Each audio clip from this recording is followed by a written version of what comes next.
بسم اللہ الرحمن الرحیم۔ السلام علیکم ورحمۃ اللہ وبرکاتہ۔ ایک دفعہ ایک گھوڑا ایک گہرے گڑھے میں جا گرا اور زور زور سے آوازیں نکالنے لگا۔ گھوڑے کا مالک کسان تھا جو کنارے پہ کھڑا اسے بچانے کی ترکیبیں سوچ رہا تھا۔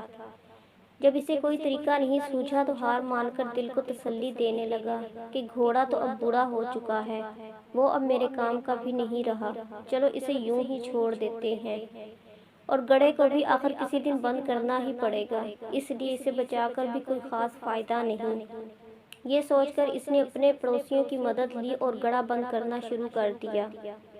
سب کے ہاتھ میں ایک ایک بیلچہ تھا جس سے وہ مٹی بجری اور کوڑا کرکٹ گڑھے میں ڈال رہے تھے۔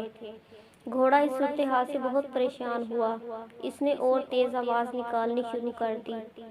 کچھ ہی لمحے بعد گھوڑا بالکل خاموش سا ہو گیا۔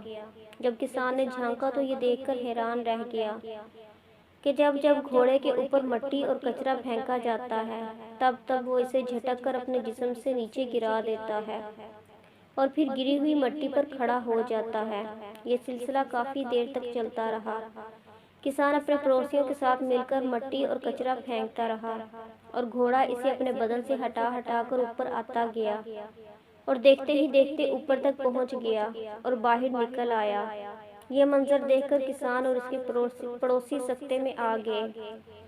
زندگی میں ہمارے ساتھ بھی ایسے واقعات رونما ہو سکتے ہیں کہ ہمارے اوپر کچرا اچھالا جائے، ہماری کردار کشی کی جائے، ہمارے دامن کو داغدار کیا جائے، ہمیں طعن و تشنیع کا نشانہ بنایا جائے، لیکن گندگی کے اس گڑھے سے بچنے کا طریقہ یہ نہیں کہ ہم ان غلاظتوں کی تہہ میں دفن ہو کر رہ جائیں، بلکہ ہمیں بھی ان بیکار کی چیزوں کا مقابلہ کرتے ہوئے اوپر کی طرف اور آگے کی سمت بڑھتے رہنا چاہیے۔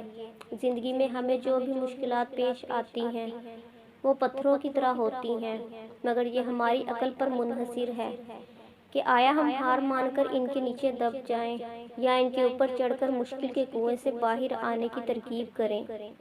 خاک ڈالنے والے ڈالتے رہیں، مگر پرعزم انسان اپنا راستہ کبھی نہیں بدلتا۔